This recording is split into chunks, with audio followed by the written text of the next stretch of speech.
Swayam Prabha. Digital India. Educated India.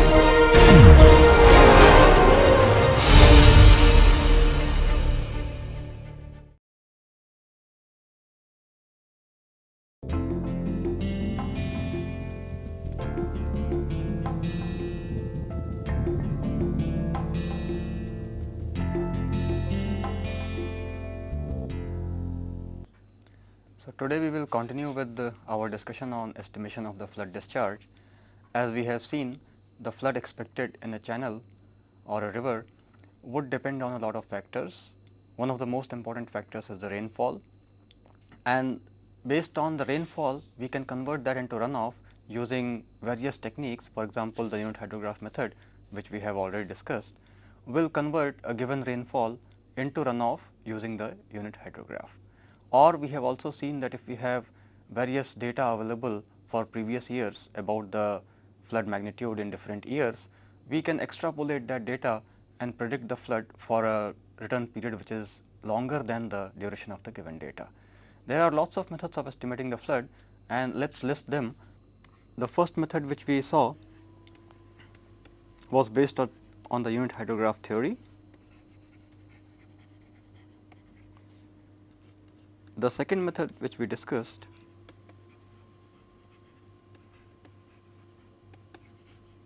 was dependent on the flood frequency, and we analyze it based on the available data.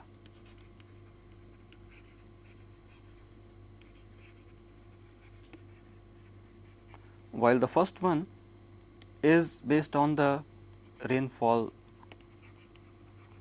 runoff conversion. Two other methods which are sometimes used in absence of other kind of data are the rational method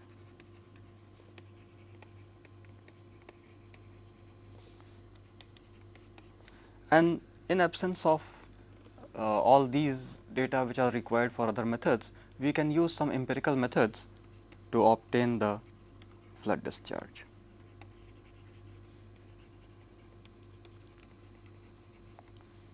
In which we use some empirical equation. In the rational method, we also relate the rainfall with runoff,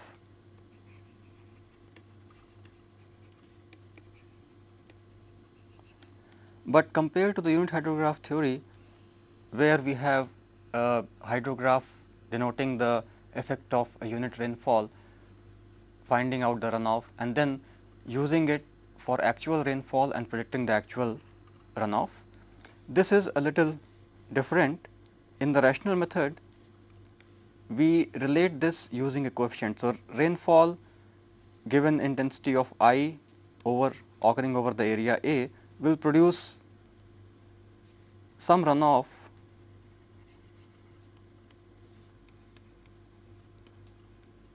where C is an empirical constant, will depend on the area.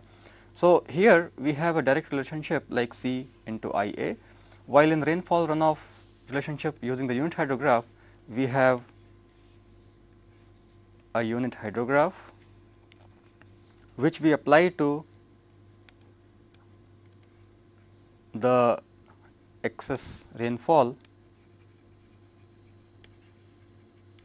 and predict what will be the actual flood in the river. The unit hydrograph theory we have already discussed in details. We will see what rainfall, the excess rainfall will take for different projects a little later on. Flood frequency studies also we have seen, in which we say that there will be some kind of frequency distribution for the floods, and if we plot the return period versus the flood discharge, for example, return period may be in years, flood discharge may be in meter cube per second, we would get a line like this based on the available data. So, based on the available data, we can plot, let us say we have available data for 50 years, we may have a return period close to 50 years here and then maybe 2 years on something like that. Now, we can extrapolate this and predict maybe a 100-year flood or a 1000-year flood by extending this line and getting the value of Q.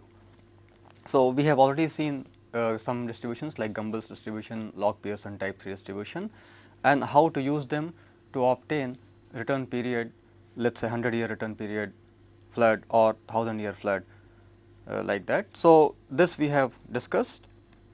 Let us start today with the rational method.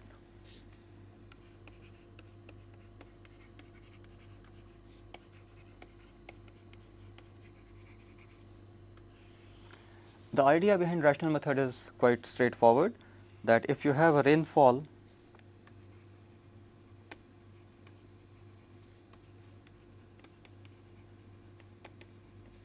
let us say rainfall intensity is I and this is the time, typically in hours. Rainfall intensity typically will be in millimeter per hour, and let us say that this is the intensity I. If the catchment area A typically square kilometers is given, we know that how much volume of precipitation will occur for an intensity I over the catchment area A. So, the volume of precipitation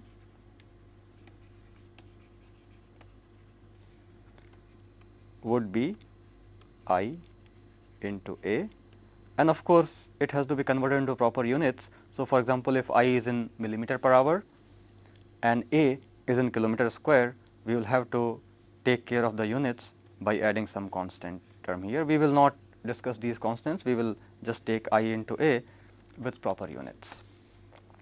So, out of this total volume of precipitation, some fraction will go as runoff. So, that fraction we can say that the C into I into A, where C may be thought of as a runoff coefficient. So, if intensity I rainfall occurs over an area A, at steady state it will create a discharge of I into A, and some fraction of that discharge C we can take as the runoff coefficient, giving us the maximum flood discharge equal to C into I into A. Now, let us look at the temporal distribution of the runoff. So, we can plot on the same figure, we can plot a curve which will show us runoff per unit area.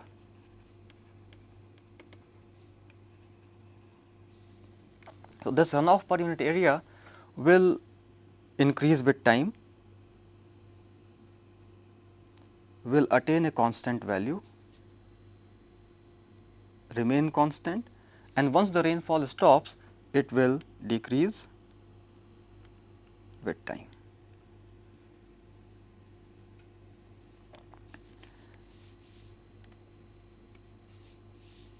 The area, shaded area here and the shaded area here, they would be same, such that the total volume of runoff is equal to some fraction C into I into the area. So, this time where the runoff reaches a constant value,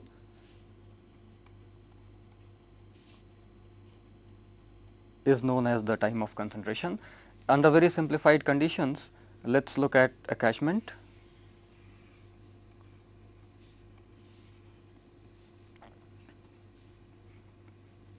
So, we have a stream with tributaries, and Tc is the time for a raindrop to reach the outlet from the farthest point of the basin. So, a rainfall which occurs here will move to the channel and then go toward the channel and reach the outlet after some time. Similarly, a raindrop falling at this point will reach the channel and then follow the stream to the outlet point. So, whatever is the maximum time out of these will be known as the time of concentration. So, at that time the entire area would be contributing to runoff, and therefore, the runoff will reach a maximum value. It will remain at that level till the rainfall stops, because beyond this point, beyond the point Tc, we say that the entire area of catchment is contributing to runoff, and therefore, it remains constant, and then this empirical constant C we use to denote what fraction is going as runoff. So, this time Tc is important. Our rainfall duration should be more than Tc in order to achieve this constant runoff. So, using this, we write our rational formula equation as Q equal to C I A, and in this we will express this I and A in consistent units, so that we get Q in meter cube per second or whatever units we desire.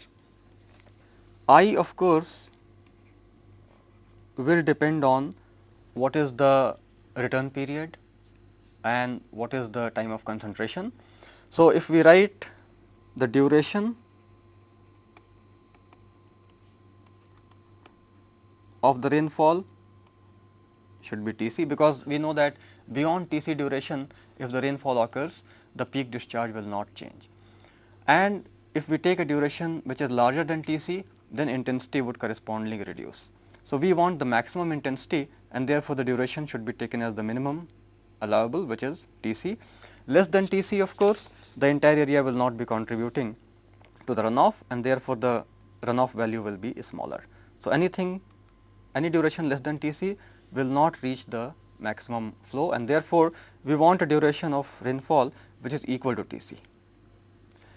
The other term which we want is the return period. What is the return period of this rainfall I? Return period, as we have seen, will depend on the importance of structure. So, T depends on the importance of structure.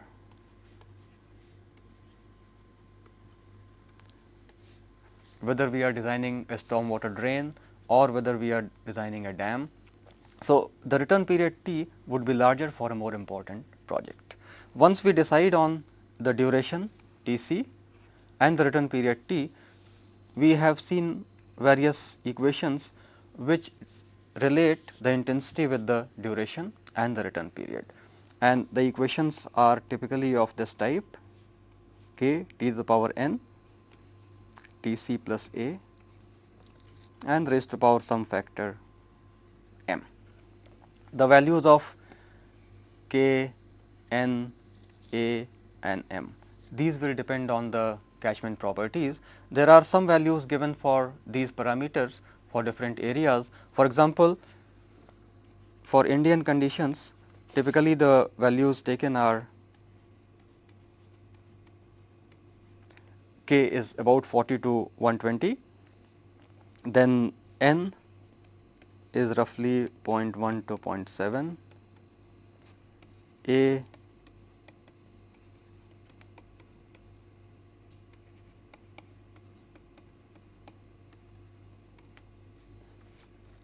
so these values are generally used for Indian conditions depending on the catchment. So, there is a wide variation in these parameters. So, for a particular catchment, if we are considering the intensity in that catchment, we will have to come up with what are these coefficient values. Using that, we can find out the intensity. The return period T, as we have discussed, will depend on the type of project. For example, if we are designing stormwater drains, T may be 10 to 20 years. If it is a structure which is more important, then it may be 100 years or 50 years. So, once we get the value of I, the other parameter is C, which is an empirical constant. Again, it will depend on the type of catchment, and after designing the return period based on the importance of the structure, we need Tc, time of concentration. So, the time of concentration again will depend on the catchment properties, and there are a lot of empirical equations given for estimating the time of concentration. For example, one of the equations which is given, as we have seen in instantaneous unit hydrograph theory also, is of this form, in which L is the length of the catchment,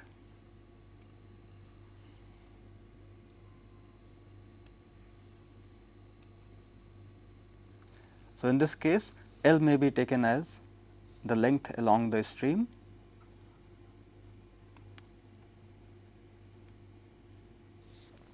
then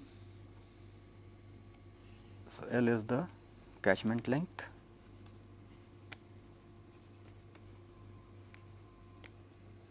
LC is up to the centroid of the catchment. So, if the catchment centroid is let us say somewhere here, then LC would be along the stream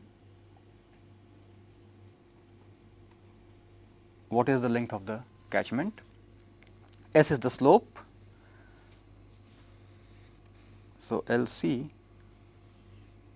length to centroid, which really means along the stream. So, if the centroid is here, a point opposite that on the stream, the length to that point will be LC. N is an exponent which is generally taken as about 0.38.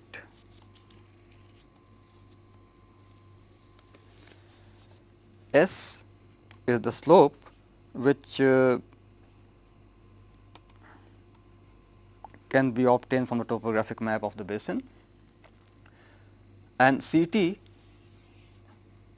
is an empirical constant. The value of CT typically ranges from about 0.5 to 1.7.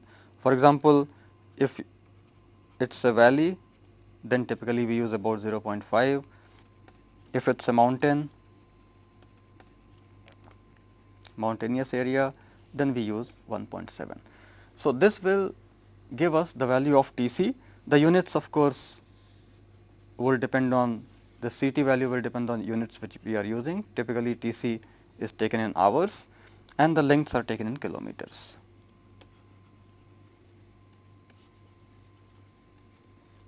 So, we get the time of concentration in hours using this equation. Using that time of concentration, using the values of A, M, N, K and the design value of T, we can obtain the intensity of rainfall I, and then using Q equal to CIA, we get Q provided C is known. Now, the C, the runoff coefficient,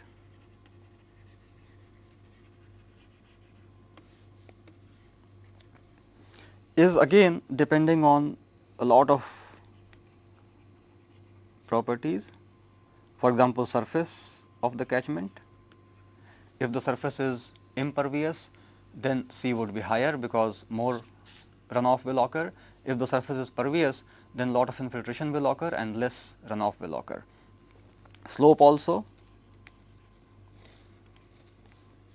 Large slope means the velocity will be higher and therefore less chances of infiltration, less time for infiltration.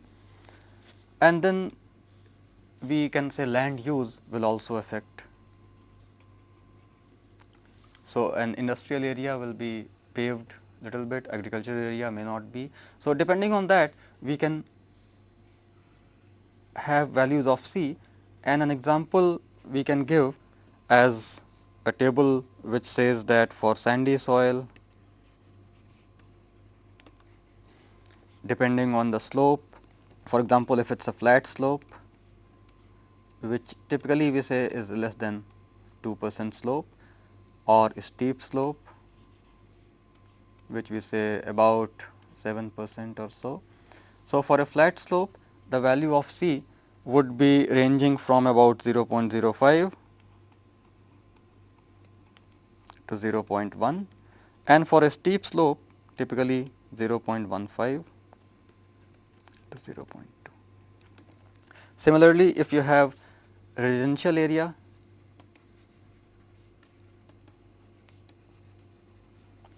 value of C is taken as about 0.3 to 0.7. If you have industrial area,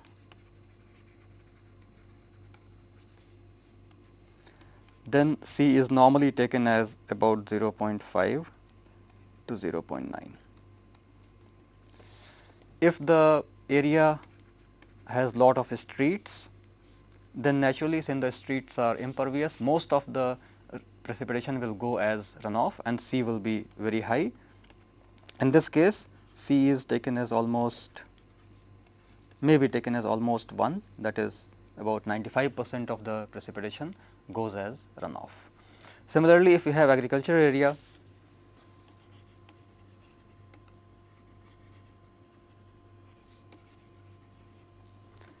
the value of C will depend on the type of soil. For example, if you have loam, then again depending on whether the slope is flat or steep, the value of C can be taken as 0.1 to 0.2 for flat slopes and 0.3 to 0.4 for steeper slopes. If you have clay, then since the infiltration is smaller, the runoff coefficient will be higher, and again depending on what is the slope, the values of C can be taken little higher, for example 0.4 to 0.5 and 0.6 to 0.7. So, knowing the type of surface, the slope of the surface, we can estimate what will be the runoff coefficient, and knowing the intensity and the area of catchment, we can estimate what is the flood discharge by using the rational formula. Sometimes the catchment may not consist of a single type of soil or slope. So, in that case we may have to subdivide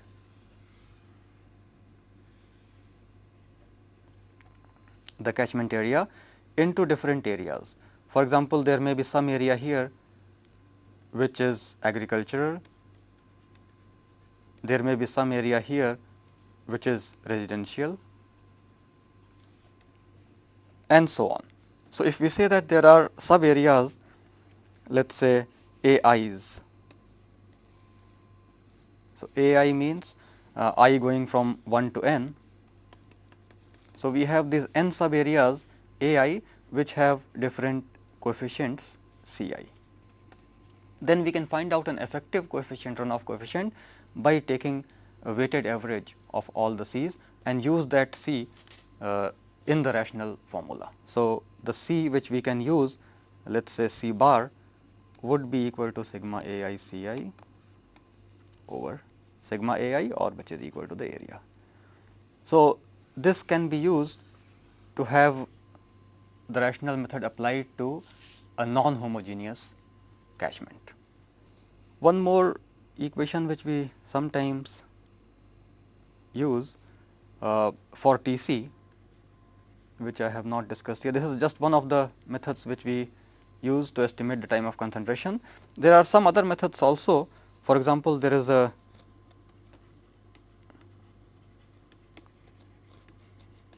equation known as Kirpich equation, which relates TC as a function of length and the slope. So, if we see this equation, this uses the length of the catchment, length up to the centroid, and the slope of the catchment. In the Kirpich method, TC is given as function of length and slope, and the function which is used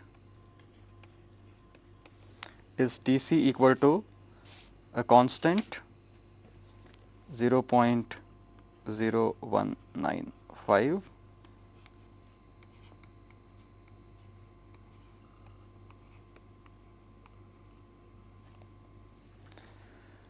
The units in this case are minutes for TC and meter for length. So, this is a little different from the previous equations where we had TC in hours and L in kilometers.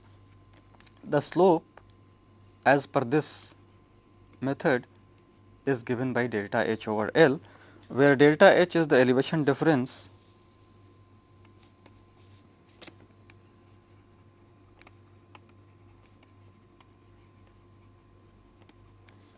between the farthest point or remotest point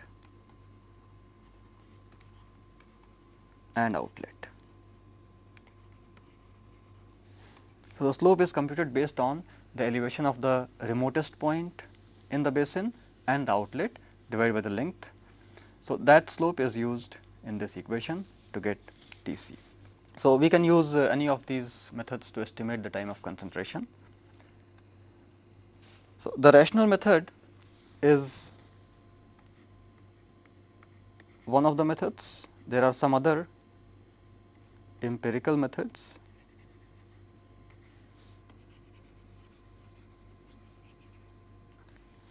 Which correlate the maximum discharge typically with the catchment area.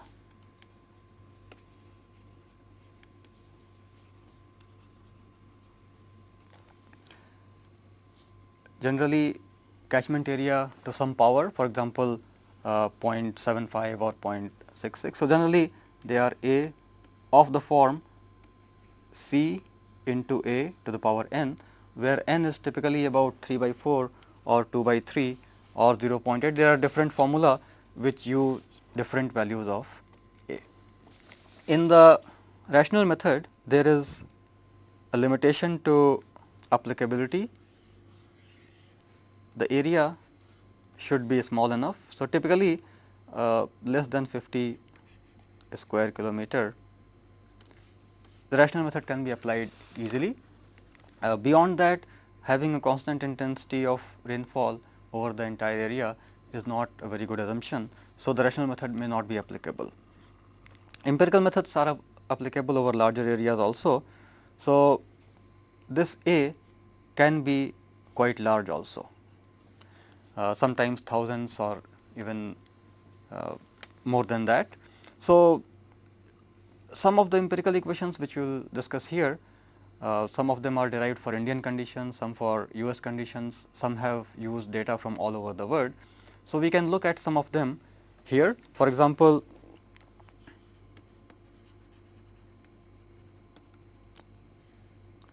Dickens formula, which says that the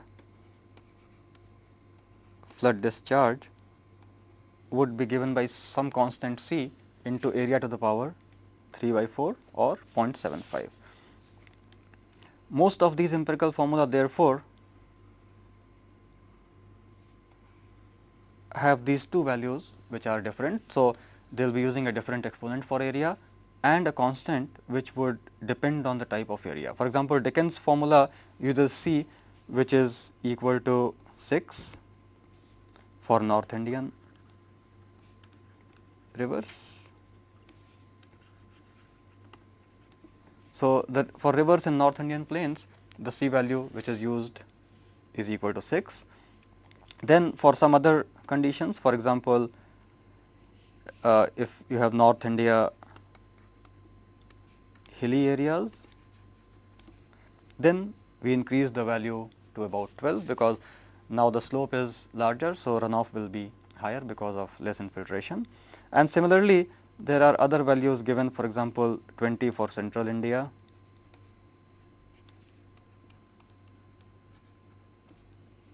and about 25 for coastal Andhra Pradesh. So, depending on which area you want to apply the Dickens formula, the C value will be different. Catchment area will be known to us. Generally, in all these equations, we will be taking the catchment area in kilometer square and the flood discharge in meter cube per second. Some other equations which have been used, Rives equation. So, similar to the Dickens equation, this also uses Q equal to C, but now the power becomes 2 by 3. And for this case, the coefficient C is about 7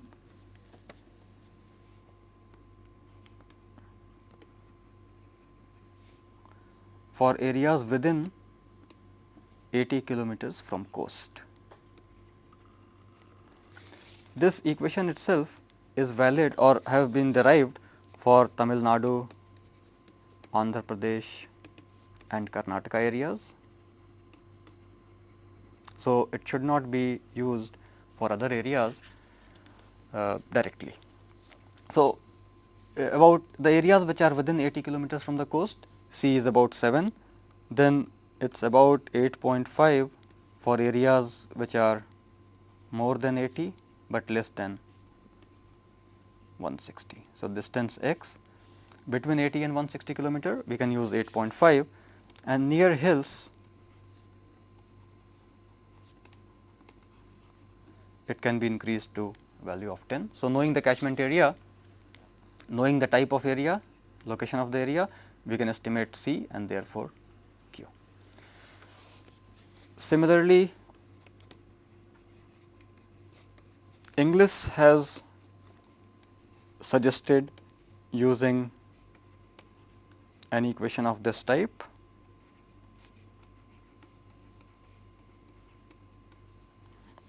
This is also a local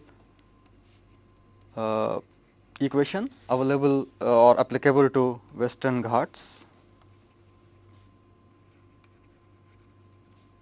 in Maharashtra.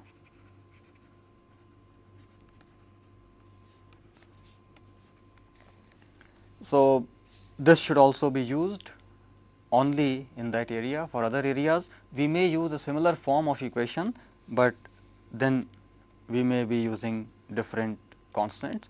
So, either a power equation like this or an equation like this can be used, but these coefficients 2 by 3, the exponent and the coefficient will depend on the type of area on which we are applying it.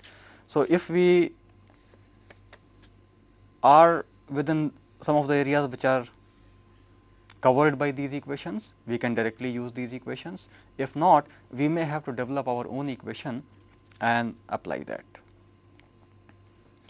So, for example, in Maharashtra Western Ghats, we can directly use this equation.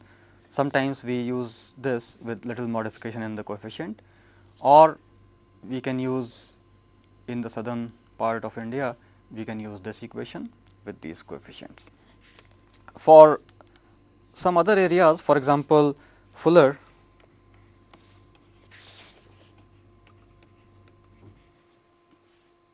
has suggested an equation which says Q equal to some constant, again a power of area, but he has added one more term to account for the return period of the flood. So, T here denotes the return period in years.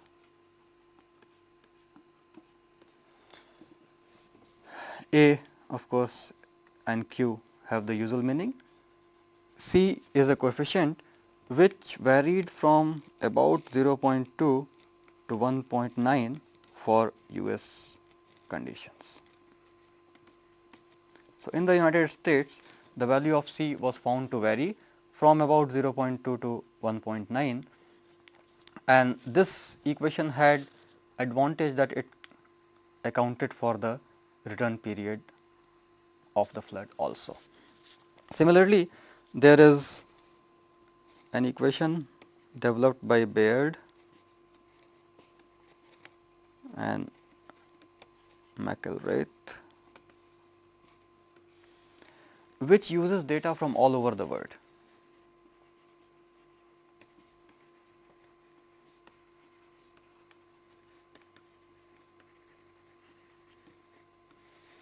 And the form of relationship it uses is Q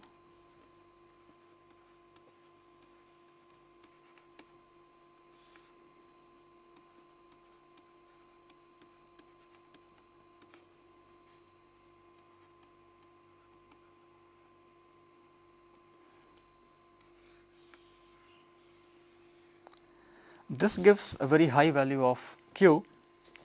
We can compare it with the Inglis formula and note that it is of similar form, but it gives very large value of T, or we can a large value of Q, which we can say is for a very large return period. So, this can be used to obtain the maximum possible flood for a given area, and since it uses data from all over the world, it it represents a very high return period flow or the maximum expected flow anywhere. Another method which is used is known as the envelope curve method. So, if the data is available for some basins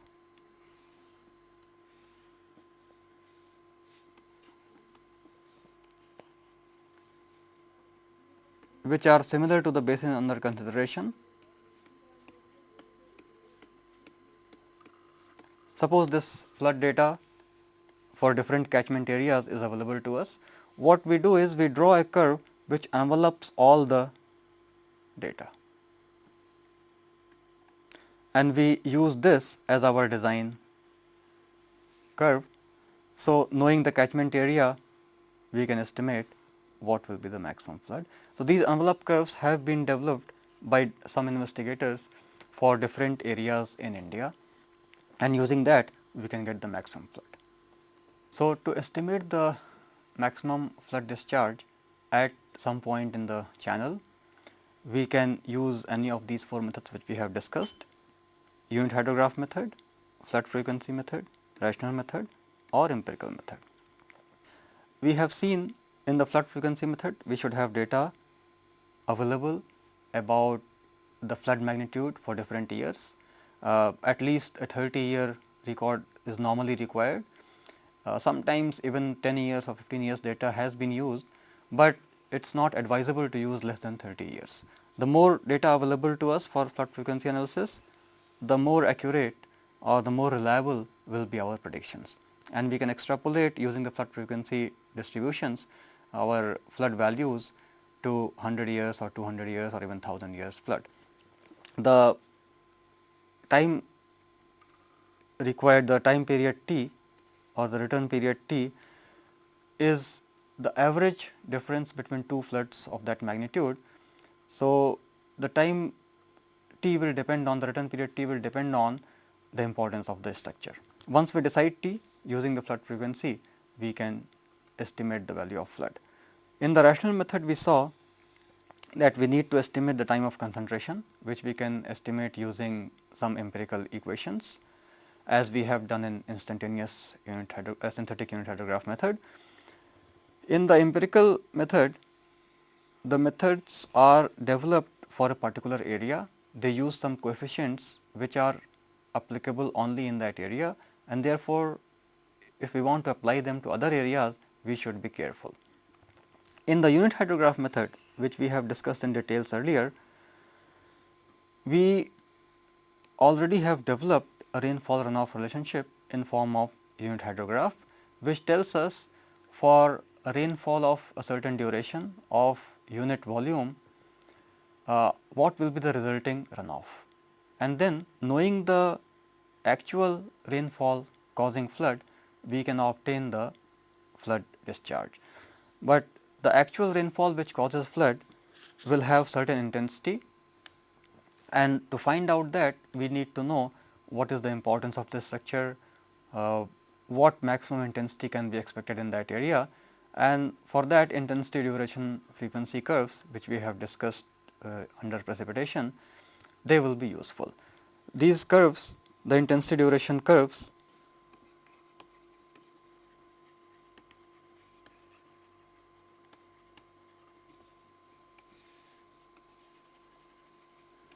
are typically of the form giving intensity and duration, duration generally in hours, intensity generally in millimeter per hour, and then for different return periods we will have different lines. For example, T equal to 100 years, maybe 2010. The duration, as we have seen, if we are interested in the maximum flood discharge, then the duration should be equal to the basin lag or the time of concentration, but sometimes we may be interested in the total volume of runoff.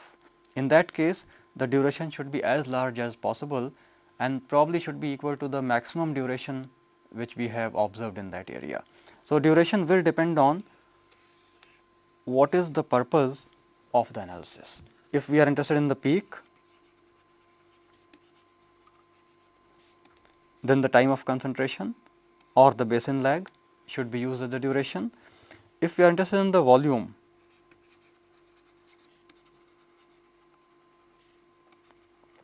then maximum observed duration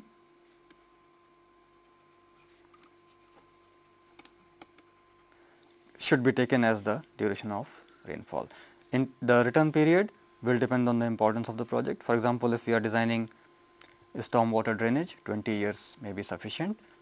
For more important, 100 or even 1000 years should be needed. Once we estimate the flood, it is really not sufficient to just estimate it, because a lot of people are living downstream of that point and they may be affected by the flood. So, there should be some advance warning given to them, and that is why flood forecasting becomes very important.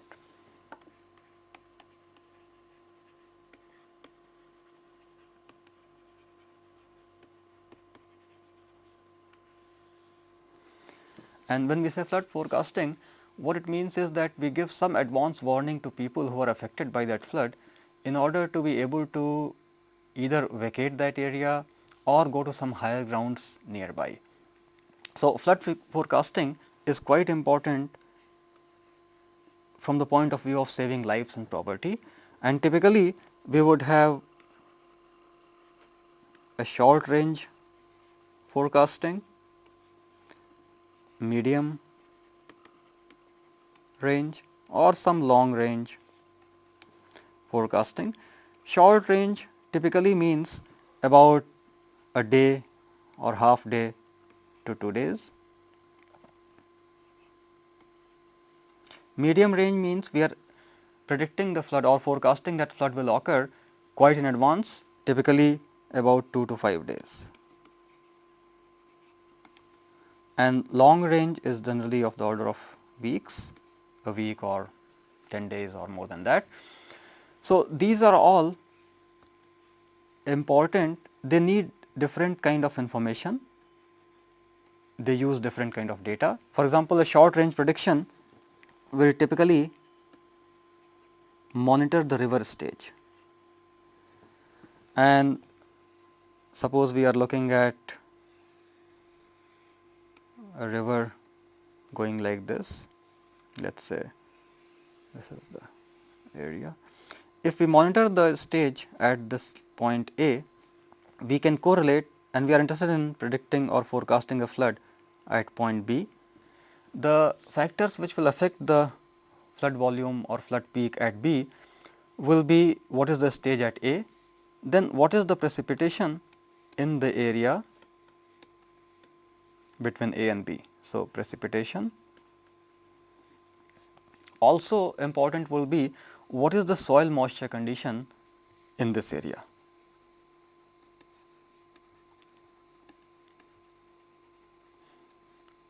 So, the correlation would typically be that if the river stage is high at point A, the flood peak will be higher at point B.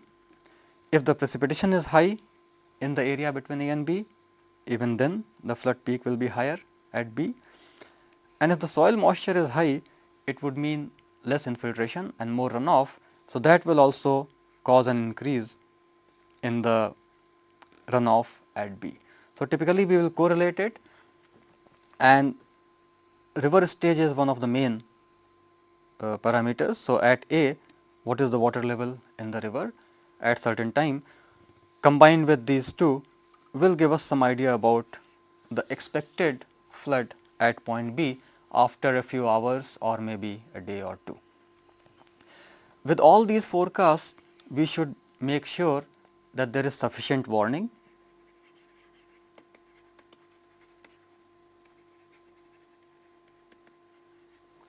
and also they should be reliable.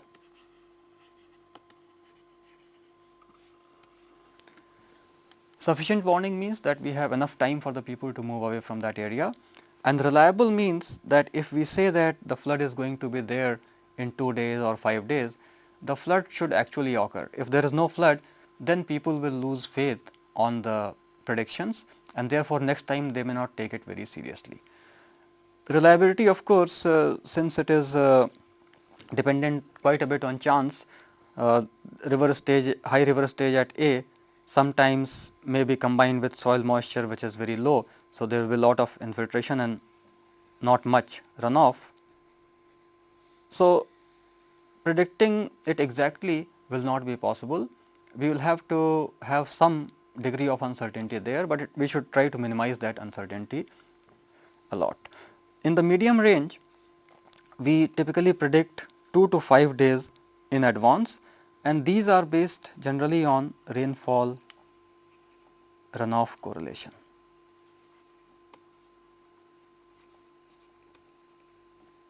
So, we develop rainfall runoff correlation for that area.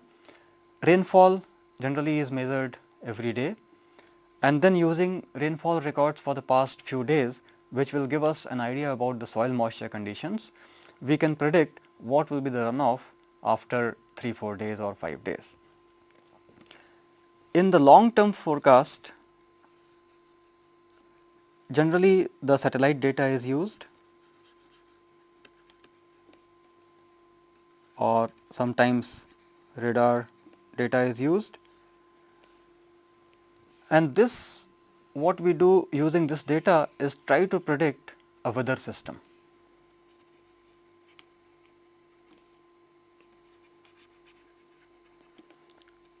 How it is moving and how much water it is carrying. So, knowing the direction of movement and the amount of water in that particular weather system, using the satellite or radar data, we can predict things much in advance. So, we can develop a circulation model, a global circulation model, which can predict where the storm will be after 4 days, 5 days, weeks or so, and using that prediction we can estimate when and how much flood will occur at a given point. So, all these methods, whether we are using short range, medium range or long range, are based on different kinds of data, and the reliability of this data and the correlation between the data which we have used should be not very uncertain in order to have reliable estimates. So, in today's lecture we have seen various methods of estimating the floods. The magnitude of the flood can be estimated based on either the unit hydrograph theory or the frequency studies or the rational method or some empirical methods. And then we have also seen various ways of predicting or saying when the flood will occur and how much flood will occur, with some reliable estimates a few days or a few weeks in advance, to give people living downstream of that portion enough time to vacate that portion and minimize the loss of property and life.